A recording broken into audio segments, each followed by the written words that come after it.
வணக்கம் நண்பர்களே, welcome to Maha's learning hub. நான் மகராஜன். தினமும் ஒரு யூஸ்ஃபுல் வீடியோ போடுவோம். நீங்கள் நம்ம சேனலுக்கு முதல் முறையாக வரீங்க அப்படின்னா உடனே சப்ஸ்கிரைப் பட்டனை பிரஸ் பண்ணுங்க, அந்த பெல் ஐக்கானை பிரஸ் பண்ணுங்க. அப்பதான் நான் அப்லோட் பண்ற வீடியோ உங்களுக்கு உடனடியாக நோட்டிபிகேஷனா வரும். இது ஃப்ரீ தான். முழு வீடியோவையும் ஸ்கிப் பண்ணாம பாருங்கள். சரி, வாங்க வீடியோக்குள் போகலாம். வணக்கம். தடகள உலகம், சாதனைகள், வரலாறுன்னு நிறைய விஷயம் இருக்கு.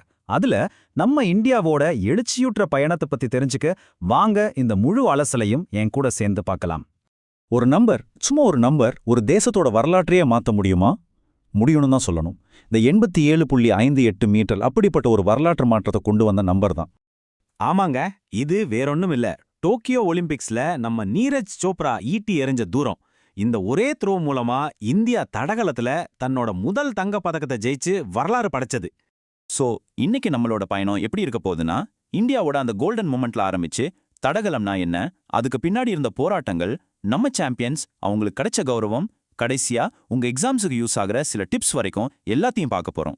வாங்க நம்ம முதல் பகுதிக்குள்ள போலாம்.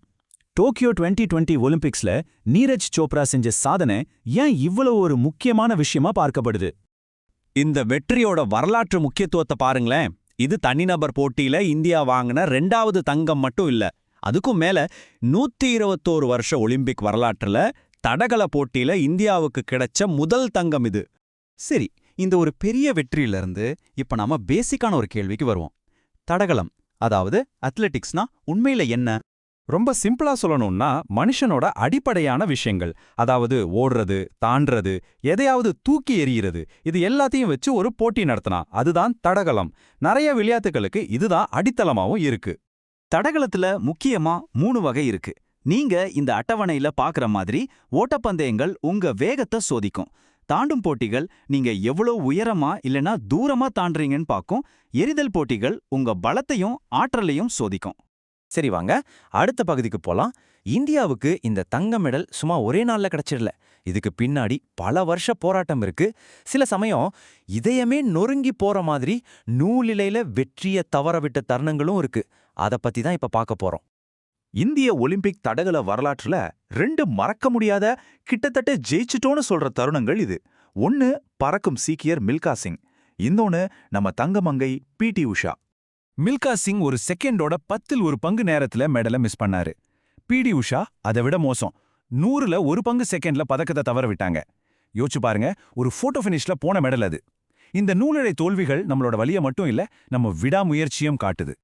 சரி, இந்த நூலிழை தோல்விகள் ஒரு பக்கம் இருந்தாலும் ஒலிம்பிக் மேடையில ஜெயிச்ச நம்ம தடகள வீரர்களையும் நாம கொண்டாடித்தானே ஆகணும். நம்மள நிறைய பேருக்கு இது தெரிஞ்சிருக்க வாய்ப்பில்ல. இந்தியாவுக்கு முதல் ஒலிம்பிக் பதக்கமே தடகளத்துல தான் கிடைச்சது, அதுவும் 1900லேயே. நார்மன் பிரிச்சார்டுன்னு ஒருத்தர் 2 சில்வர் மெடல் ஜெயிச்சார். இதன் மூலமா ஒலிம்பிக்ல மெடல் வாங்கின முதல் ஆசியாவில் பறந்த வீரருங்கிற பெருமையும் அவருக்கு கிடைச்சது. சரியா 121 வருஷம் கழிச்சு நீரஜ் சோப்ரா நம்மளோட தடகள பதக்க கனவை நனவாக்கினாரு. அதுவும் சும்மா இல்ல, தங்கமா மாட்டி காமிச்சாரு. டோக்கியோல அவர் ஜெயிச்ச அந்த தங்கம் ஒரு புதிய சகாப்தத்தோட தொடக்கம்.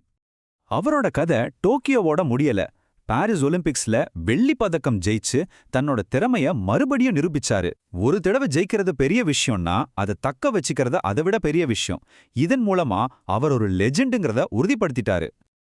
இப்படிப்பட்ட வரலாற்று சிறப்புமிக்க சாதனைகளை நம்ம நாடு எப்படி கௌரவிக்குது? அதுக்கு தான் நம்ம கிட்ட தேசிய விளையாட்டு விருதுகள் இருக்கு. இதுல 2 முக்கிய விருதுகள் இருக்கு. முதல்ல அர்ஜுனா விருது. இது ஒரு 4 வருஷமா கன்சிஸ்டன்டா நல்லா பெர்ஃபார்ம் பண்றவங்களுக்கு கொடுக்கறது. அதுக்கு அடுத்த லெவல், அதாவது உச்சபட்ச விருது தான் மேஜர் தியான் சந்த் கேல் ரத்னா விருது. இந்த கௌரவம் இன்னைக்கும் தொடருது. இப்போ சமீபத்துல கூட நம்ம தடகள வீரர்களான ஜோதி அர்ராஜி, அன்னு ராணிக்கு அர்ஜுனா விருதும், பாரா தடகள வீரர் பிரவீன் குமாருக்கு கேல் ரத்னா விருதும் கொடுத்திருக்காங்க. இதெல்லாம் இந்திய தடகளத்தோட எதிர்காலம் பிரகாசமா இருக்குன்னு காட்டுது. ஓகே, இப்போ நாம கடைசி பகுதிக்கு வந்துட்டோம். இந்திய தடகளத்தோட ஃபியூச்சர் என்ன, முக்கியமா எக்ஸாம் எழுதுற நீங்க என்னெல்லாம் தெரிஞ்சுக்கணும்னு பார்க்கலாம். போட்டித் தேர்வுகளுக்கு தயாராகிறவங்க இந்த பாயிண்ட்ஸை நல்லா நோட் பண்ணிக்கோங்க. ஏன்னா இங்க தான் குழப்பம் வரும். ஒலிம்பிக்ல பதக்கம் ஜெயிச்ச முதல் இந்திய பெண் யாருன்னு கேட்டா நம்ம மனசுக்கு டக்குன்னு PV சிந்து இல்ல சைனா நேவால் வருவாங்க.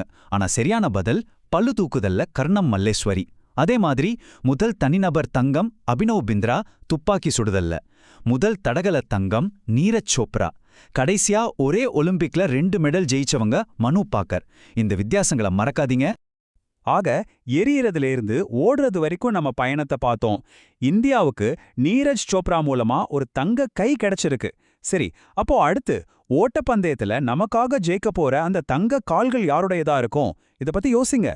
நன்றி. நன்றி நண்பர்களே. இந்த வீடியோ உங்களுக்கு யூஸ்ஃபுல்லா இருந்துச்சுன்னு நினைச்சீங்கன்னா லைக் பண்ணுங்க, ஷேர் பண்ணுங்க, சப்ஸ்கிரைப் பண்ணிட்டு மறக்காம பெல் ஐகானையும் பிரஸ் பண்ணுங்க.